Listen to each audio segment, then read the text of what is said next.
ठीक है, आज का लेक्चर हम लोग स्टार्ट करते हैं यहाँ पे। साइंस 2 का चैप्टर नंबर 1 का लास्ट लेक्चर होगा आज के दिन। आज हम लोग के पास सिर्फ 4 टॉपिक बाकी है जो हम लोग को सीखना बाकी है। एक तो है डार्विन्स थ्योरी, लेमार्किज्म, स्पीसिएशन और ह्यूमन एवोल्यूशन। एक बार हम लोगों ने ये सभी चीज अच्छे तरीके से सीख ली है तो हम लोग समझ सकते हैं कि हम लोग का ये जो लेसन है अच्छे तरीके से क्लियर हो गया। ठीक है, फाइन। सो हम लोग सबसे पहले शुरू करते हैं डार्विन थ्योरी से। देखते हैं कि डार्विन थ्योरी में हम लोग क्या सीखने को मिलता है। तो when you talk about Darwin's theory, the first point which is over here is it is proposed by Charles Darwin. Charles Darwin नाम के एक बायोलॉजिस्ट है and he was responsible for proposing the Darwin's theory. उनके नाम से ये theory का नाम आ जाता है। ठीक है, ये थ्योरी क्या बोलता है देखते हैं। He explained the living organism continuously compete against each other in a harsh way. इसका मतलब क्या कि उन्होंने ये एक्सप्लेन किया है, उन्होंने ये समझाया है अपने थ्योरी के अंदर कि हमारे अर्थ में जितने भी लिविंग ऑर्गेनिजम्स है ये सभी आपस में एक दूसरे के साथ कंटिन्यूसली कंपटीशन में है। ठीक है, और ये कंपटीशन काफी हार्श तरीके से होता है। मतलब हार्श तरीका बोलने का मतलब यहाँ पे ये है that it's life and death. ठीक है, मतलब कंपटीशन यहाँ पे लाइफ एंड डेथ की होती है। अगर जो स्ट्रॉन्ग या जो क्या बोलते हैं जो एडवांस स्पीसीज है वो लोग सरवाइव कर पाएंगे, और जिनके अंदर वो कैपेबिलिटीज नहीं है, जिनके अंदर वो एबिलिटीज नहीं है, वो एक्सटिंक्ट हो जाएंगे या मर जाएंगे। ठीक है, सो इस तरह क्या बोलते हैं लाइफ एंड डेथ कंपटीशन हमारे एनवायरनमेंट में कंटिन्यूसली चलते रहता है। ठीक है, फाइन।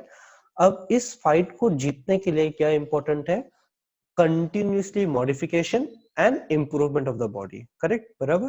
तो ये जो मॉडिफिकेशन इम्प्रूवमेंट है कभी कभी वो नेगेटिव साइड में भी हो सकता है या पॉजिटिव साइड में भी हो सकता है। हम लोगों ने कल इसके बारे में ऑलरेडी बात कर चुके थे, राइट। ठीक है, तो अगर मॉडिफिकेशन नेगेटिव हो जाता है, मतलब ऐसा मॉडिफिकेशन या ऐसा चेंज जो अनफेवरेबल है, तो जो कंपटीशन में वो पर्टिकुलर इंडिविजुअल क्या हो जाएगा? पीछे हट जाता है, राइट। ठीक है, मतलब वो कमजोर साबित हो जाता है। एंड वो इंडिविजुअल जिसके अंदर मॉडिफिकेशन पॉजिटिव साइड में हुआ है, जो फेवरेबल मॉडिफिकेशन हुआ है, तो हम लोग ये बोल सकते हैं कि उस पर्टिकुलर इंडिविजुअल का अपर हैंड है, मतलब कंपटीशन में उसका दबदबा है, डोमिनेंस है। ठीक है, फाइन। सो अगर इन दोनों के बीच में अगर कंपटीशन होता तो बटरबियर्स कौन जीतेगा? जिसके अंदर मॉडिफिकेशन फेवरेबल टाइप का है, राइट, बराबर। तो यहाँ पर हम देखते हैं क्या बोला है, but only those individual will live who are fit enough. सिर्फ वही इंडिविजुअल जिंदा रह पाएगा जो काफी फिट है। ठीक है, अब ये जरूरी नहीं कि दो लिविंग ऑर्गेनिज्म के बीच में लड़ाई हो सकती है। लड़ाई या कंपटीशन ये एक इंडिविजुअल और एनवायरनमेंट या नेचर की किसी फोर्स से लेकर भी हो सकता है। जैसे कि एक फॉर एग्जांपल एक ऑर्गेनिज्म, जैसे कि अगर हम लोग गेहूं की बात कर लेते हैं, व्हीट, गेहूं क्रॉप हो जाता है तो ये एक ऑर्गेनिज्म है, करेक्ट। तो इसकी लड़ाई बारिश के साथ, ये एक लड़ाई भी हो सकती है, बराबर। या तो फिर अगर हम लोग बात करें कुछ और एग्जांपल्स की, जैसे कि फॉर एग्जांपल मेंढक है, फ्रॉग। ठीक है, तो फ्रॉग ऐसे सिचुएशन में अगर उसको डाल दे रहे जहां पे बिल्कुल भी पानी नहीं है, जहां पे बिल्कुल भी मॉइस्चर नहीं है, तो ये फ्रॉग और क्या बोलते हैं ड्राई एनवायरनमेंट का लड़ाई हो जाती है, कंपटीशन हो जाता है कि या तो फिर गर्मी जीतेगी या तो फिर फ्रॉग जीतेगा। गर्मी जीती तो फ्रॉग मर जाएगा, और अगर फ्रॉग जीता तो उसके अंदर न्यू मॉडिफिकेशन, न्यू इम्प्रूवमेंट्स आएंगे कि भले वो ड्राई सिचुएशन में रहे फिर भी उसके अंदर कोई भी डिफरेंसेस नहीं आएगा। आई होप आप लोगों को समझ में आया। ठीक है, सो जब हम लोग कभी भी कंपटीशन के बारे में बात करते हैं, so it's not only about the individuals who are competing against each other. It can be a single individual who is competing with the forces of nature also, right? So if the individual is fit enough, अगर वो इतना काफी fit है कि वो या तो फिर nature of force of nature के साथ सही तरीके से कॉम्पीट करके जीत सके, या तो फिर अगर वो किसी इंडिविजुअल के साथ लड़के अगर वो कंपटीशन में आके जीतता है, बट ऑब्वियस वो जिंदा रहेगा। ठीक है, और जो हारता है वो मर जाता है। ठीक है, ये देखते हैं। The other weaker individual will perish. Perish मतलब क्या हो जाता है? खत्म हो जाना, राइट। सो जो वीकर इंडिविजुअल होगा, भले वो नेचर के साथ लड़ाई कर रहा है या किसी दूसरे ऑर्गेनिज्म के साथ लड़ाई कर रहा है, वो क्या हो जाएगा? पेरिश हो जाता है। ठीक है, नेक्स्ट यहाँ पे क्या बोला है, the survived individual will reproduce. अब देखो क्या होने वाला है यहाँ पे, इंपॉर्टेंट चीज यहाँ पे बहुत है कि जो मर गया है अब वो तो रिप्रोड्यूस नहीं कर सकता है, करेक्ट। तो अभी रिप्रोडक्शन कौन करने वाले हैं, जो जिंदा है, राइट। और जिंदा कौन है, जिनके अंदर मॉडिफिकेशन फेवरेबल है। मतलब क्या कि ये जो फेवरेबल कंडीशन उसके बॉडी के अंदर जो था, ये फेवरेबल कंडीशन अभी नेक्स्ट जनरेशन में पास होने वाला है, राइट। ये नेक्स्ट जनरेशन में पास होगा। आई होप सबको समझ में आ रहा है, राइट, है ना। क्योंकि ऑलरेडी जिसके पास अनफेवरेबल कंडीशन था, नेचर या किसी और लिविंग ऑर्गेनिज्म ने उसको तो खत्म कर चुका है, तभी तो रिप्रोडक्शन नहीं कर पाएगा। इस चीज की वजह से इसका जो अनफेवरेबल मॉडिफिकेशन था वो नेक्स्ट जनरेशन में जाएगा ही नहीं। अल्टीमेटली जो मॉडिफिकेशन है वो कौन सा वाला जाने वाला है, जो फेवरेबल मॉडिफिकेशन है, करेक्ट, बराबर। तो इस चीज की वजह से हम लोग क्या बोल सकते हैं, जनरेशन टू जनरेशन, हर एक एक जनरेशन में क्या होता है और इम्प्रूवमेंट होता है। क्यों इम्प्रूवमेंट होता है, क्योंकि एक जनरेशन के जो पेरेंट्स है वो पेरेंट्स वो है जिनके पास फेवरेबल मॉडिफिकेशन था, और वही फेवरेबल मॉडिफिकेशन खुद अपने जनरेशन के अंदर लेने के बाद अभी उनके अंदर खुद भी एक क्या बोलते हैं मॉडिफिकेशन होगा, और जब उनसे भी जब नया जनरेशन क्रिएट होगा तो उनके पास और भी अच्छे तरीके से न्यू मॉडिफाइड क्या बोलते हैं चेंजेस या मॉडिफिकेशन आएगा, ठीक है। मोस्ट ऑफ ऑल हम लोग जो मॉडिफिकेशन जो वर्ड यूज कर रहे हैं बायोलॉजी के लैंग्वेज में, उसको हम लोग म्यूटेशन कहते हैं। क्या कहते हैं, म्यूटेशन। मैं आपको लिख के दिखा देता हूँ आपको, ताकि इसको स्पेलिंग में कुछ डाउट ना रहे। इसकी स्पेलिंग कुछ इस तरह होती है, म्यूटेशन, ठीक है। इसे हम लोग जेनेटिक म्यूटेशन कहते हैं। जेनेटिक म्यूटेशन का मतलब क्या होता है कि एक लिविंग ऑर्गेनिज्म के अंदर ऐसा चेंजेस होना जिस वजह से उसके डीएनए में बदलाव आ जाए। ये चेंजेस की वजह से क्या हो सकता है, उनके बॉडी स्ट्रक्चर, उनका रहन सहन या उनके कोई तो भी लाइफ प्रोसेस के अंदर कोई तो भी मेजर डिफरेंसेस आ जाता है, तब उसको हम लोग क्या कहेंगे, म्यूटेशन कहेंगे, ठीक है। सो म्यूटेशन की वजह से क्या हो सकता है, एक लिविंग ऑर्गेनिज्म या entire species can develop either favourable changes और अनफेवरेबल चेंजेस। फेवरेबल चेंजेस हुआ तो सर्वाइवल के चांसेस बढ़ जाएंगे, और अगर अनफेवरेबल हुआ तो सर्वाइवल के चांसेस कम हो जाते हैं। आई होप सबको अच्छे तरीके से समझ में आया होगा।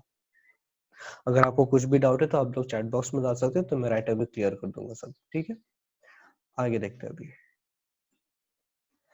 नेक्स्ट अभी हम लोग देखेंगे तो डार्विन थ्योरी की बात हम लोग किसी बारे में सीखते हैं, थोड़ा हम लोग इनके बारे में देखेंगे जिन्होंने एक्चुअल में डार्विन थ्योरी तैयार किया। So let's talk about the Charles Darwin. Charles Darwin के बारे में हम लोग थोड़ा बात कर लेते हैं। सो हम लोग के पास चार्ल्स डार्विन का यहाँ पे एक फोटो है, ठीक है। सो चार्ल्स डार्विन ऐसे दिखते थे, ये उनका एक्चुअल इमेज है। हम लोग देखते हैं कि चार्ल्स डार्विन के बारे में हम लोग क्या सीखने को मिलता है हमारे टेक्स्ट बुक से, ठीक है। सबसे पहली चीज हम लोग जो याद रखना वो क्या है, he is an English biologist, ठीक है। वो बायोलॉजिस्ट है, बायोलॉजी पढ़ते थे, उनके ऊपर रिसर्च की, तो उन्होंने बायोलॉजी सब्जेक्ट के ऊपर उन्होंने पूरा रिसर्च किया हुआ है, ठीक है।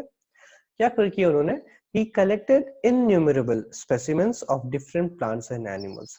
अलग अलग प्लांट्स एंड एनिमल्स के सैंपल्स को उन्होंने इकट्ठा किया है, और वो भी सिर्फ एक ही जगह से नहीं, पूरे दुनिया के अलग अलग हिस्सों से अलग अलग जगह में जा जाकर उन्होंने प्लांट्स एंड एनिमल्स के अलग अलग सैंपल्स को इकट्ठा किया और उनके ऊपर वो स्टडी करते थे, ठीक है। आगे देखेंगे, और ये जितने भी उन्होंने जो स्पेसिमेन की स्टडी किए, इन सभी को उन्होंने एक बुक में पब्लिश किया है। उस बुक का नाम क्या है, ओरिजिन ऑफ स्पीसीज, ठीक है। तो उन्होंने अपना जितना भी जो रिसर्च किए थे ये सब स्पेसिमेंस के बारे में, उन सभी स्पेसिमेंस की जितनी भी उन्होंने स्टडी और रिसर्च किए थे वो सभी चीज को उन्होंने अपने एक बुक के अंदर पब्लिश किया। उस बुक का नाम क्या था, ओरिजिन ऑफ स्पीसीज, ठीक है। उन्होंने अपने बुक के अंदर उन्होंने क्या किया, उन्होंने अपने वर्क के अंदर ये सभी चीज प्रीच किए कि नेचुरल सिलेक्शन क्या होता है और सर्वाइवल ऑफ द फिटेस्ट क्या होता है, ठीक है। नेचुरल सिलेक्शन का मतलब क्या है, मैंने अभी जस्ट आप लोगों को बताया कि जो सबसे ज्यादा फिट होगा वही जिंदा रह पाएगा। अगर वो वीक है तो नेचर ही उसको मार देता है, राइट, बराबर। तो इसको हम लोग क्या कहते हैं, नेचुरल सिलेक्शन कहते हैं। एंड नेचुरल सिलेक्शन के अंदर क्या आता है, एक और क्या बोलते हैं सब, एक और क्या बोलते हैं ब्रीच आ जाता है, जिसको हम लोग क्या कहते हैं, सर्वाइवल ऑफ द फिटेस्ट। मतलब क्या, कि वही सर्वाइव हो पाएगा जो सबसे ज्यादा फिट है। आई होप आपको अच्छे तरीके से समझ में आएगा चार्ल्स डार्विन के बारे में। ये सभी चीज हम लोग अच्छी तरीके से याद रखना है, क्या कि वो सबसे पहला पॉइंट क्या है कि वो इंग्लिश बायोलॉजिस्ट है। दूसरा, उन्होंने बहुत सारे प्लांट्स एंड एनिमल्स के स्पेसिमेंस को कलेक्ट किए थे। इन सभी चीज के ऊपर स्टडी करने के बाद उन्होंने इसको कहाँ पे पब्लिश किया, एक बुक में जिसका नाम था ओरिजिन ऑफ स्पीसीज। और इस बुक के अंदर उन्होंने मेजोरिटीली किस चीज के ऊपर बात की, नेचुरल सिलेक्शन और सर्वाइवल ऑफ द फिटेस्ट के बारे में। ठीक है, आगे देखते हैं। नेक्स्ट हम लोग देखते हैं लेमार्किज्म के बारे में। ठीक है, लेमार्किज्म हम लोग का नेक्स्ट टॉपिक है और हम लोग सीखेंगे कि लेमार्किज्म क्या होता है और कैसे होता है। फाइन, तो सबसे पहले हम लोग उसका डेफिनेशन देखते हैं। तो शॉन बैप्टिस्ट लामार्क नाम के एक साइंटिस्ट है, उन्होंने ऐसा सजेस्ट किया है कि कुछ कुछ लिविंग ऑर्गेनिज्म के अंदर कुछ ऐसी प्रॉपर्टीज होती है जिसको हम लोग बायोलॉजी के लैंग्वेज में ट्रेट कहते हैं। तो ये जो ट्रेट होती है ये ऑर्गेनिज्म को अपने लाइफ के एक्सपीरियंस में मिलता है और ये पेरेंट्स से नहीं मिलता। ठीक है, फॉर एग्जाम्पल हम लोग कुछ एग्जाम्पल्स आगे आने वाले स्लाइड्स में देखेंगे हम लोग यहाँ पे।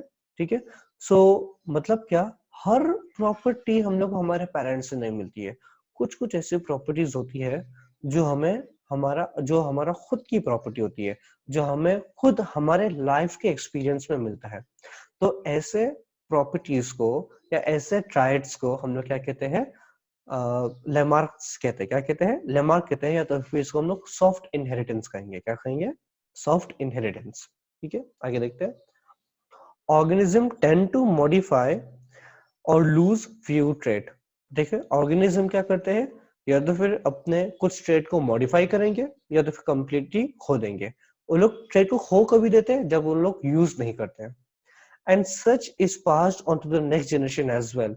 और खुद के लाइफ एक्सपीरियंस में होने के बाद जब वो मॉडिफिकेशन होता है तो ये मॉडिफिकेशन वो क्या करेंगे, अपने नेक्स्ट जनरेशन में भी पास ऑन करते हैं।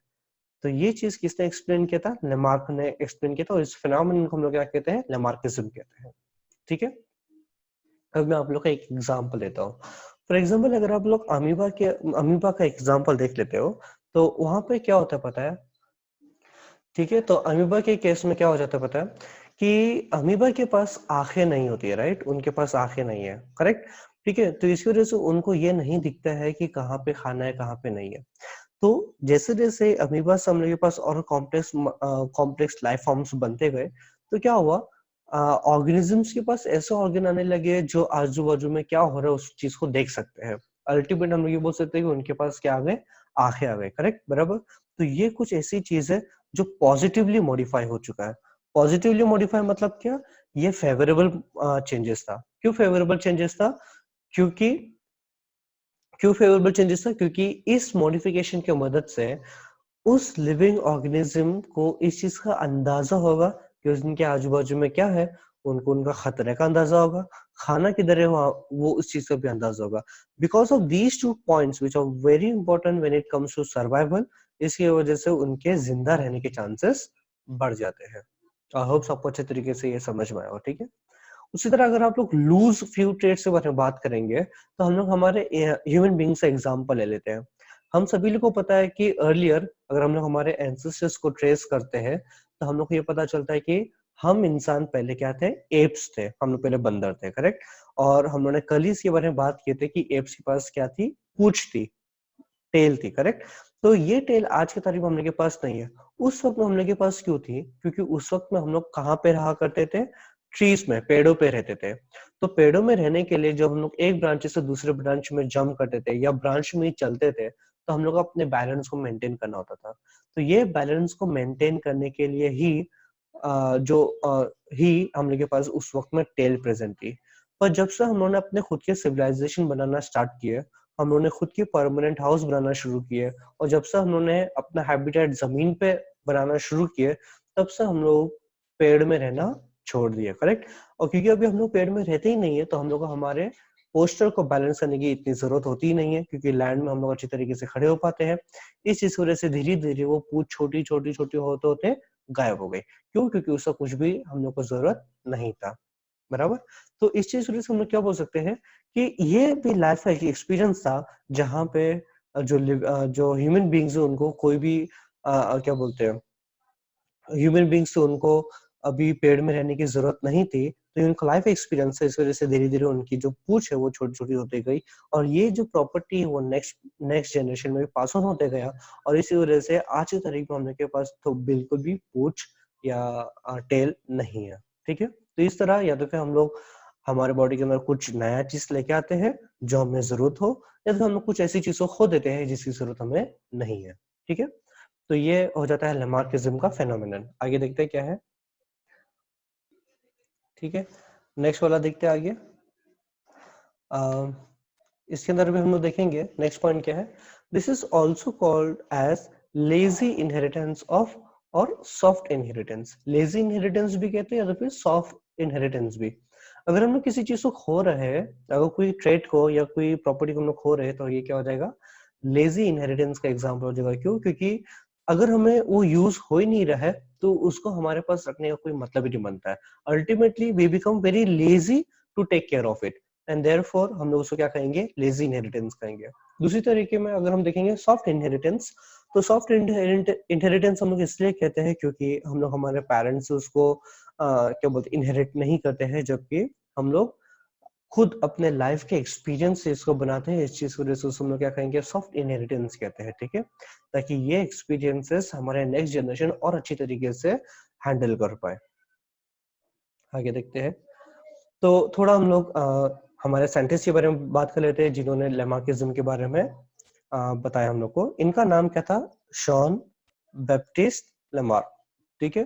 तो यहाँ पर हम लोग देखेंगे कि उनका फोटो हो जाता है, और हम यहाँ पे देखेंगे, देखो क्या बोले, Lamarck propose that the activities of the organism are responsible for their evolution. उन्होंने क्या बोले कि जितने भी ऑर्गेनिजम्स है वो अपने जिंदगी भर में क्या एक्टिविटीज कर रहे हैं, ये रिस्पॉन्सिबल होते हैं, ये सब एक्टिविटी से रिस्पॉन्सिबल होते हैं कि उनका एवोल्यूशन कैसा होने वाला है, ठीक है। नेक्स्ट आगे देखते हैं। This French naturalist propose that each animal plant undergo some changes in its life span. ये क्या बोलते हैं, देखो ये फ्रेंच नेचुरलिस्ट है, और ये क्या कहते हैं कि जितने भी हम लोग के पास प्लांट्स एंड एनिमल्स है, वो सब अपने लाइफ स्पैन में, अपने पूरे क्या बोलते हैं, जीवन आयु के बीच में या पूरे लाइफ स्पैन के अंदर कुछ ना तो कुछ चेंजेस उनके अंदर प्रेजेंट होता है या किया जाता है, ठीक है। Those changes are transferred to the next generation and such changes occur in next subsequent generations too.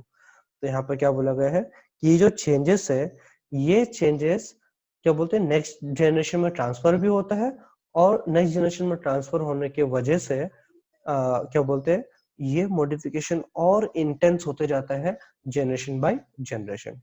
तो ये किसने कहा, शॉन बैप्टिस्ट लेमार्क ने, ठीक है। आगे देखते हैं एग्जांपल्स ऑफ लेमार्किज्म। अगर हम लोगों ने ये देख लिया कि लेमार्किज्म का एग्जांपल्स क्या है, तो हम लोग को समझ में आ जाता है, हम लोग को समझ में आएगा कि लेमार्किज्म कैसा एक्चुअल में इस दुनिया में चलता है। सबसे पहले एग्जांपल हम लोग देखते हैं। फर्स्ट एग्जांपल है, neck of giraffe has become too long due to browsing on leaves of tall plants by extending their neck for several generations. अब जो जिराफ है, ये लोग क्या करते थे, ये लोगों को टेंडर लीव बहुत पसंद था। टेंडर लीव ऐसा लीव होता है जो ताजा ताजा खिला है, ऐसे नए नए लीव जो एकदम ताजे ताजे खिलते हैं, उनको हम लोग क्या कहते हैं, टेंडर लीव कहते हैं। तो यूजुअली कहाँ पे ये मिलता है टेंडर लीव्स, ट्रीज के एकदम टॉप में होता है। तो ट्रीज के टॉप में पहुंचने के लिए लोग क्या करते हैं, अपने गर्दन को लंबा खींचते हैं और लोग स्ट्रेच करते हैं, और ये स्ट्रेचिंग की वजह से क्या होता है, वो लोग की गर्दन थोड़ी लंबी हो जाती है। ऐसे ही धीरे धीरे generation by generation, her generation में क्या हुआ, उनकी गर्दन थोड़ी लंबी थोड़ी लंबी थोड़ी लंबी थोड़ी लंबी होते गया, और आज की तारीख में हम लोग के पास ऐसे जिराफ है जिनकी गर्दन कुछ ज्यादा ही लंबी है, राइट। उनके पास बहुत ज्यादा लंबी गर्दन है। ये किसी वजह से होता है, हर एक एक जनरेशन के पर्सनल एक्सपीरियंस की वजह से। जब ये पास ऑन हुआ नेक्स्ट जनरेशन में, तब ये और बढ़ते गया, इंटेंस होते गया। तो ये भी एग्जाम्पल किसके अंदर आ जाता है, लेमार्किज्म के अंदर। नेक्स्ट देखेंगे, shoulders of ironsmith have become very strong due to frequent hammering of movement. सबसे पहली चीज कि ये आयरन कौन होते हैं, आयरन स्मिथ को हम लोग इंग्लिश में सॉरी हिंदी में लोहार कहते हैं, जो हथौड़ी से लोहे को मार मार के लोहे के अलग अलग चीजों को बनाता है, आयरन के अलग अलग चीजों को बनाता है, राइट। तो आयरन स्मिथ जब क्या बोलते हैं, हैमर से चीजों को मारता है, तो क्या होता है, उसको जो शोल्डर है वो स्ट्रांग हो जाता है, और इसी वजह से उनके जो नेक्स्ट जनरेशन है, उनके जो बच्चे हैं, उनके पास भी स्ट्रांग शोल्डर रहते हैं, ठीक है। तो ये भी एग्जांपल किसका हो गया, लेमार्किज्म का हो गया, क्योंकि यहाँ पे सबसे पहले एक इंडिविजुअल का खुद के पर्सनल एक्सपीरियंस की वजह से शोल्डर स्ट्रांग हो रहा है, और उसके पर्सनली इंडिविजुअल एक्सपीरियंस की वजह से अभी नेक्स्ट जनरेशन के अंदर भी वही चेंजेस अभी आने दिखेगा हम लोगों को। ठीक है, आगे देखते हैं। Wings of bird like ostrich and emu have become weak due to no use. अब जैसे कि birds like ostrich या तो फिर emu, ostrich सबसे बड़ी बर्ड है हमारे पूरे वर्ल्ड में, जबकि emu सबसे छोटी है। इन दोनों के अंदर ये खूबी है कि ये लोग बिल्कुल भी फ्लाई नहीं कर पाते हैं, राइट। एंड इस चीज की वजह से उनके विंग्स के यहाँ पे जो मसल्स है वो काफी वीक हो गए। क्यों? क्योंकि वो लोग उड़ते ही नहीं है, उनको उड़ने का कुछ काम ही नहीं, वो लोग ना माइग्रेट करते हैं ना एक जगह से दूसरी जगह पे जाते हैं, राइट। इस चीज की वजह से उन लोग का जो विंग्स के मसल्स हो गए हैं वो काफी वीक हो गए। नेक्स्ट देखते हैं। Legs of the bird like swan and duck, बतख या तो फिर स्वान जो है, इनके जो लेग्स है वो इस तरह मॉडिफाई हो गए हैं कि वो अच्छी तरीके से वाटर के अंदर स्विम कर सके। अगर आप देखोगे तो उनके पंजों के बीच में वेब होता है, करेक्ट, ऐसा वेब रहेगा, जिस वजह से जब वो तैरते हैं तो आराम से अच्छी तरीके से वो लोग पानी को धकेल पाते हैं, जिस वजह से वो लोग स्विमिंग बहुत अच्छी तरीके से कर पाते हैं। तो ये जो अडेप्टेशन है, ये अडेप्टेशन भी किसके अंदर आता है? लेमार्किज्म के अंदर आता है। क्यों? क्योंकि यहाँ पर पर्सनल एक्सपीरियंस के साथ स्विमिंग करना, तो ये स्विमिंग करने का जो प्रॉपर्टी है, ये जो एक्सपीरियंस है वो नेक्स्ट जनरेशन में पास ऑन हुआ, और इस वजह से आज की तारीख में भी हम लोग के पास ऐसे बतख और स्वान से जिनके जो फीट है वो कैसे है? वेब्ड है। नेक्स्ट नंबर देखेंगे। Snakes have lost their legs by modification in their body for burrowing habit. Burrow का मतलब क्या होता है? जमीन पे बनाए हुए छोटे छोटे सुराख। क्योंकि स्नेक ऐसे सुराख में रहते हैं तो अच्छे मूवमेंट के लिए, अगर उनके अच्छे मूवमेंट के लिए उन लोग ने अपने जो लेग्स है उसको यूज करना ही बंद कर दिया, राइट। और क्योंकि उन लोगों ने लेग्स को यूज करना ही बंद कर दिया तो उन लोग ने धीरे धीरे लेग्स को भी खो दिया, राइट। अब क्योंकि अगर आप लोग स्नेक के डिजाइन को देखोगे तो फ्रीली आसानी से किसी भी होल या किसी पाइप जैसे स्ट्रक्चर के अंदर जा सकता है, राइट। एक ही चीज की वजह से है, उनके पर्सनल एक्सपीरियंस की वजह से। तो ये भी किसके अंदर आ जाता है? लेमार्किज्म के अंदर। तो अगर आप लोगों ने ये सब एग्जांपल्स अच्छे तरीके से समझा तो आप लोग को अच्छी तरीके से समझ में आया होगा कि लेमार्किज्म क्या है। आगे वाले टॉपिक में देखते हैं अभी हम लोग को क्या है। नेक्स्ट हम लोग क्या टॉपिक पढ़ेंगे?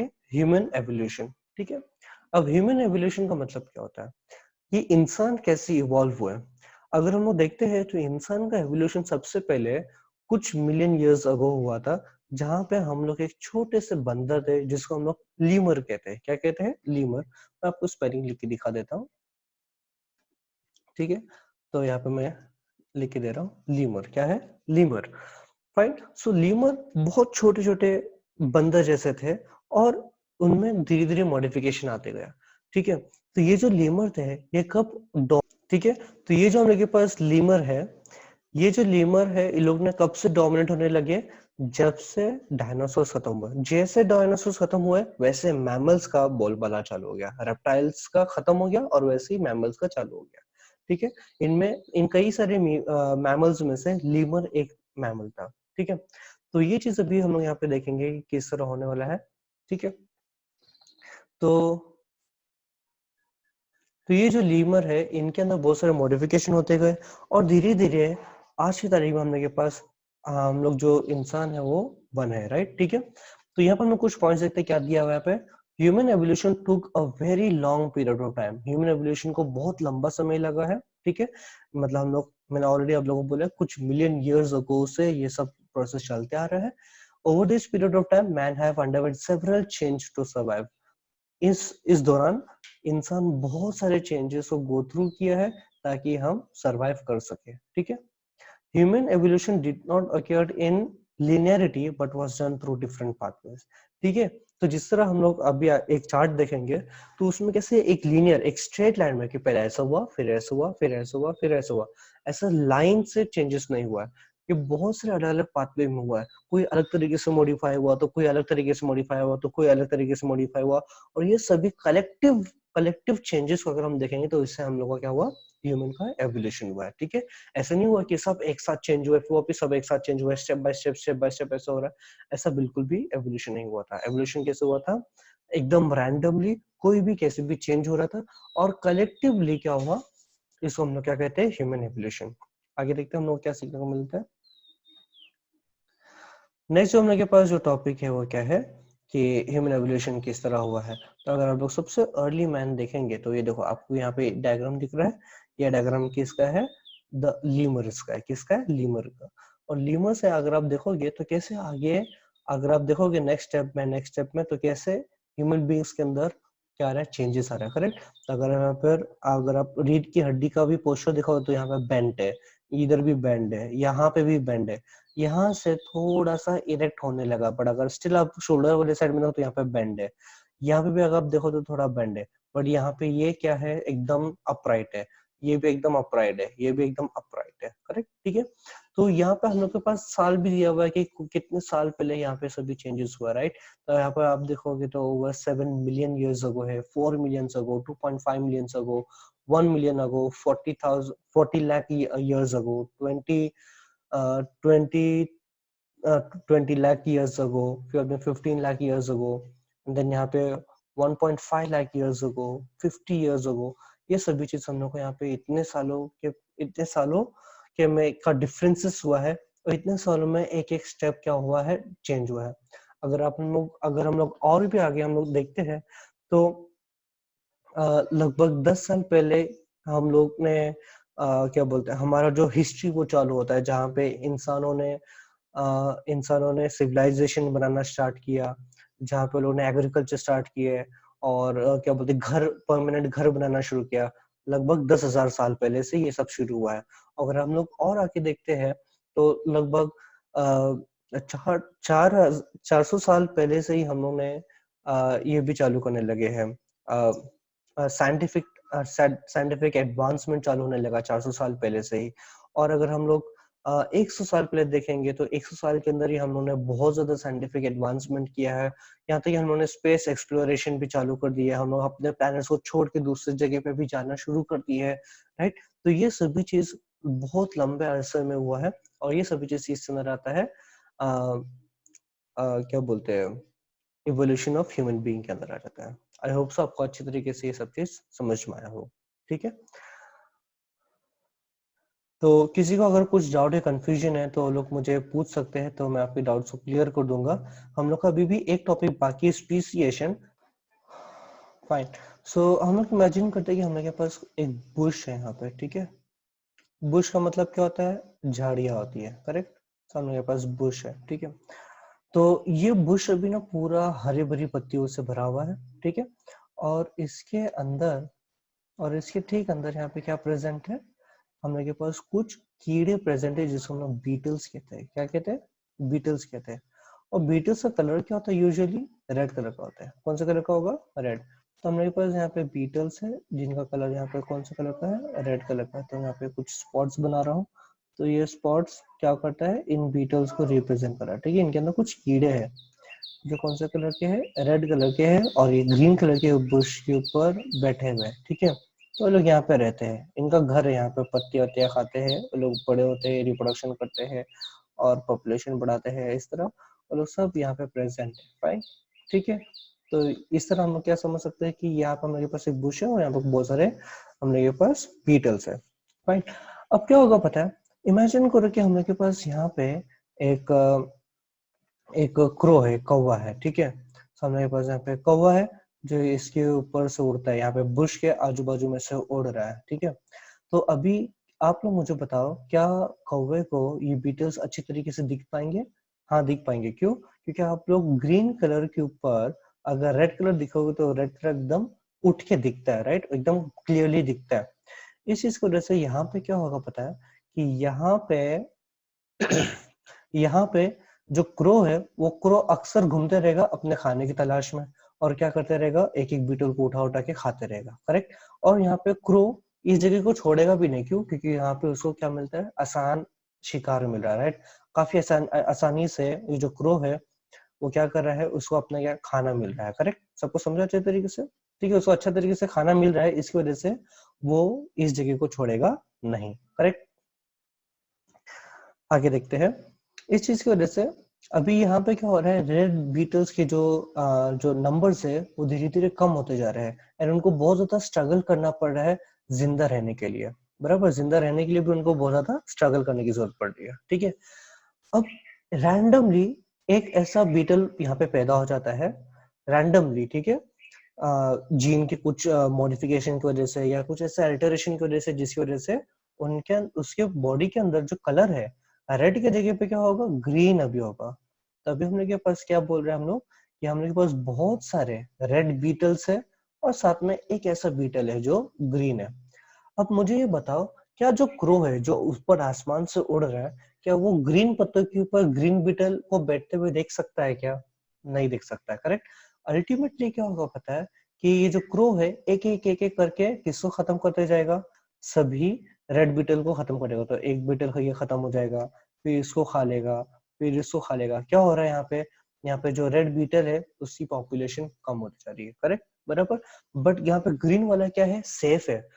देखो यहाँ पे क्या हो रहा है पता है, यहाँ पे एक मॉडिफिकेशन आया, ये मॉडिफिकेशन क्या है उसके बॉडी कलर के ऊपर, और ये रैंडम हुआ, रैंडमली हुआ। और रैंडमली ये चेंजेस होने की वजह से अगर आप देखोगे तो ये कौन सा टाइप का चेंज हो गया, फेवरेबल चेंज हो गया। क्यों? क्योंकि ये चेंजेस उसको अपने एनवायरमेंट से बचा रहा है, करेक्ट, समझा। इस चीज की वजह से ये क्या हो गया, अभी इस सिचुएशन में काफी फिट हो गया है, इस सिचुएशन को अडेप्ट करने के लिए काफी फिट है। इसकी वजह से ये बीटल जो है वो यहाँ पे काफी फिट होने की वजह से इसका नेचुरल सिलेक्शन हो जाता है, ठीक है। अब क्या होगा पता है, ये बीटल पे अगर सोचो किसी रेड बीटल के साथ अगर रिप्रोडक्शन करता है तो क्या होगा पता है, तो नेक्स्ट केस में क्या होगा, अगेन हम लोग को कुछ ग्रीन बीटल मिलेंगे, उसके जो बच्चे रहेंगे वो ग्रीन कलर के रहेंगे, ठीक है, वो ग्रीन कलर के रहेंगे। और हम लोग को उसके उसके साथ साथ ही हमारे पास कुछ रेड भी मिलेंगे। ऐसे नहीं कि ग्रीन ही पूरा मिलेगा, क्योंकि हम लोग फ्यूजन किसका देखा, देखो फ्यूजन किसके बीच में था, एक ग्रीन, अगर सोचो एक ग्रीन बीटल है और एक रेड बीटल है, ठीक है, एक ग्रीन बीटल है और एक रेड बीटल है, दोनों के बीच में जो फ्यूजन हुआ तो हम लोग क्या बोल सकते हैं, हम लोग को कुछ रेड कलर की बीटल भी मिले और कुछ ग्रीन कलर के बीटल्स भी मिले, ठीक है। तो अगेन ये रेड बीटल पैदा होने के बावजूद भी क्या होने वाला है, ये लोग भी मर जाएंगे, ठीक है। कौन सा बचा मुझे बताओ, कौन सा बचा, सिर्फ और सिर्फ ग्रीन ही बचे, करेक्ट। अब ये ग्रीन वाले के बीच में भी अगर क्रॉस ब्रीडिंग होता है तो अगर सोचो, मैं पर सोचो वापस पुशमैन बना दिया, तो नेक्स्ट केस में क्या होने वाला है, यहाँ पे सिर्फ और सिर्फ कौन सा टाइप का होगा बीटल, सिर्फ और सिर्फ ग्रीन टाइप, ग्रीन कलर की बीटल हो जाएंगे, करेक्ट, बीटल हो जाएगा। तो इस तरह यहाँ पे ग्रीन कलर की बीटल किसने सेलेक्ट किया, क्या मैंने या आपने सेलेक्ट किया, बिल्कुल नहीं। किसने सेलेक्ट किया, ये नेचर ने सेलेक्ट किया है, करेक्ट, बराबर। नेचर ने डिसाइड किया कि कौन जिंदा रहेगा और कौन खत्म हो जाएगा। इसकी वजह से हम लोग ने ऐसा सिचुएशन जहां पर हम लोग के पास बुश था जिसके अंदर सब क्या बोलते हैं रेड कलर के बीटल्स थे, आज की तारीख में हम लोग के पास कौन सा हो गया, ग्रीन कलर के बीटल्स हो गए। समझ में आया? और सबको इसमें कुछ डाउट नहीं होगा। तो इस तरह एक स्पीसीज से दूसरा स्पीसीज तैयार होता है, ठीक है। अब हम लोग एक और एक कंडीशन देखते हैं। अब सोचो कि यहाँ पे बहुत बड़ी नदी है, ठीक है, यहाँ पे बहुत बड़ी नदी है और नदी के उस पर हम लोग के पास अगेन एक झाड़िया है, ठीक है। नदी के उस पर हम लोग के पास अगेन एक झाड़िया है यहाँ पे, ठीक है, ठीक है, ऐसा हम लोग के पास यहाँ पे झाड़िया है, ठीक है। अब यहाँ पे क्या होने वाला है पता है, यहाँ पे हम लोग के पास अगेन रेड बीटल्स ही प्रेजेंट है, सब रेड बीटल्स है, ठीक है। यहाँ पे भी सब रेड बीटल्स है, इधर भी सब रेड बीटल्स है, यहाँ पे भी, ठीक है। और यहाँ पे ये चेंज ही नहीं हो रहा है, ये लोग चेंज ही नहीं हो रहे। अगर सोचो यहाँ पे एक बाई चांस ग्रीन हो भी गया तभी भी यहाँ पे ग्रीन सेलेक्ट नहीं हो रहा है। इसका एक रीजन मैं आप लोग को ये बता देता हूँ, क्यों पता है, क्योंकि यहाँ पे एक और चीज प्रेजेंट है, वो क्या है, यहाँ पे ईगल प्रेजेंट है, ठीक है। अब ईगल होने की वजह से ये जो हम लोग के पास क्रो है, ये क्रो हम लोग के पास आ सकता है क्या, इधर नहीं आ सकता है, राइट, बराबर। क्या वो आ सकता है यहाँ पे,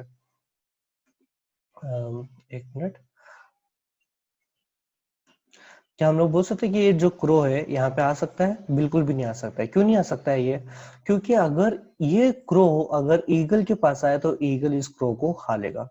और अगर आप ईगल को देखते हो तो ईगल तो कीड़ों मकोड़ों को नहीं खाता, वो किसको खाता है, वो छोटे पक्षियों को या तो फिर छोटे जानवरों को खाता है, बराबर। इसकी वजह से यहाँ पे जो रेड वाले हैं वो क्या हो जाते हैं, सेफ हो जाते हैं, वो एकदम बच जाते हैं, है ना। और बच जाने की वजह से उनमें क्या हो जाता है, देखो, क्योंकि ये यहाँ पे सब रेड वाले बच गए हैं, तो इस केस में ये साइड का जो बुश है, यहाँ पे यहाँ पे जो ग्रीन वाला जो कलर है वो क्या हो जाता है, अनफेवरेबल हो जाता है। क्या हो जाएगा ये? अनफेवरेबल हो जाता है। ठीक है, आई होप सबको अच्छे तरीके से समझ में आ रहा है। ये जो हम लोग के पास ग्रीन वाला जो पार्ट हो जाता है वो क्या हो जाएगा? अनफेवरेबल हो जाता है। ठीक है, तो इस तरह हम लोग यहाँ पे क्या बोल सकते हैं कि एक जगह जहाँ पे ग्रीन ग्रीन स्पीसीज है, तो उसी तरह दूसरी जगह पे कौन सा स्पीसीज है? रेड स्पीसीज है। भले जानवर या भले यहाँ पे जो ऑर्गेनिज्म वो सेम है, बट दोनों जगह, दोनों केसेस में जो स्पीसीज है वो काफी अलग अलग है। राइट, ठीक है, तो इसकी मदद से हम लोग ये बोल सकते हैं कि एनवायरनमेंट के अलग अलग कंडीशन की मदद से, एनवायरनमेंट के अलग अलग क्या बोलते हैं जो फैक्टर्स है, वो लिविंग थिंग या नॉन लिविंग थिंग दोनों भी हो सकता है, वो सभी फैक्टर्स को अगर हम साथ में देखेंगे तो अलग अलग एनवायरनमेंट में अलग अलग जानवर, अलग अलग ऑर्गेनिजम्स अडेप्ट होते हैं और उस अडेप्टेशन की वजह से मॉडिफिकेशन होता है। जिस तरह यहाँ पे भी एक जगह नदी की एक पार जहाँ पे कौवे बहुत ज्यादा प्रेजेंट है, तो उस सिचुएशन को अडेप्ट करने के लिए वहां उस बुश में ऐसे बीटल्स है जिनका कलर कौन सा है? ग्रीन है। जब क्या वो लोग नदी के उस पार दूसरे पार में देखोगे तो वहां पे ईगल के होने की वजह से कौवे नहीं आ सकते हैं। इस चीज की वजह से बीटल का कलर वहां पे रेड भी चलेगा। इसकी वजह से वहां पे कौन सा सिलेक्शन किया जा रहा है? रेड हो रहा है। तो एक साइड में ग्रीन है, एक साइड में रेड है, बट स्टिल दोनों ऑलमोस्ट द सेम स्पीसीज है। फर्क किस चीज का है? सिर्फ कलर का है। तो ऐसे ही अलग अलग कंडीशन की वजह से, ऐसी अलग अलग कंडीशन की वजह से क्या होता है, स्पीसीज में चेंजेस आते हैं। इवन अगर आप लोग इंसानों को भी देखोगे तो आप लोग इन अगर आप लोग जोग्राफिकल लोकेशन देखते हो, आप जितना इक्वेटर की तरफ आते हो आपको स्किन का कलर उतना डार्क दिखेगा। जैसे अगर आप लोग अफ्रीकन रीजन्स में देखोगे या अगर आप लोग साउथ अमेरिका भी देखोगे, उनका जो स्किन कलर है वो कौन सा कलर का होता है? डार्क होता है। क्यों? क्योंकि इक्वेटर ऐसी जगह है जहाँ पे सनलाइट मैक्सिमम मिलता है और इस वजह से उनका जो स्किन कलर डार्क हो जाता है। पर अगर आप जितना नॉर्थ या जितना साउथ पोल की तरफ जाओगे, जितना आप इक्वेटर से दूर जाते हो, वहां पे सनलाइट कम मिलने की वजह से उनका उनका जो बॉडी का जो स्किन का जो टोन है वो काफी फेयर होता है। बराबर, अगर आप लोग इंडिया में भी देखोगे तो ऐसी ही है। अगर आप जितना नॉर्थ में जाओगे आपको स्किन का कलर का जो टोन उतना गोरा मिलते जाएगा, और उसका उल्टा है, अगर आप जितने साउथ की तरफ जाओगे तो स्किन का कलर डार्क होते जाएगा। आई होप आपको अच्छे तरीके से समझ में आ रहा है कि कैसे होता है। राइट, ठीक है। इवन अगर हम लोग यूरोप और अफ्रीका को भी देख लेंगे तो अफ्रीका जो है वो साउदर्न पार्ट में है। तो अफ्रीका में हम लोग भी जितना साउथ की तरफ जाते हैं तो उतना हम लोग को डार्कर स्किन दिखेगा, और अगर हम लोग जितना यूरोप की तरफ नॉर्थ में जाएंगे तो उतना हम लोग को फेयर स्किन दिखता है। राइट, तो ऐसे हम लोग के पास अलग अलग एनवायरमेंटल कंडीशन की वजह से हम लोग को अलग अलग टाइप की स्पीसीज हमारे आसपास में मिल चुकी है।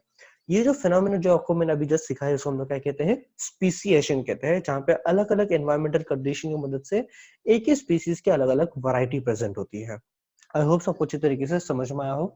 अगर किसी को कुछ डाउट या कंफ्यूजन है तो लोग मुझे डायरेक्टली पूछ सकते हो। हम लोग का आज का लेक्चर यहाँ पे खत्म हो गया, साथ में हम लोग का पूरा लेसन भी कंप्लीट हो चुका है।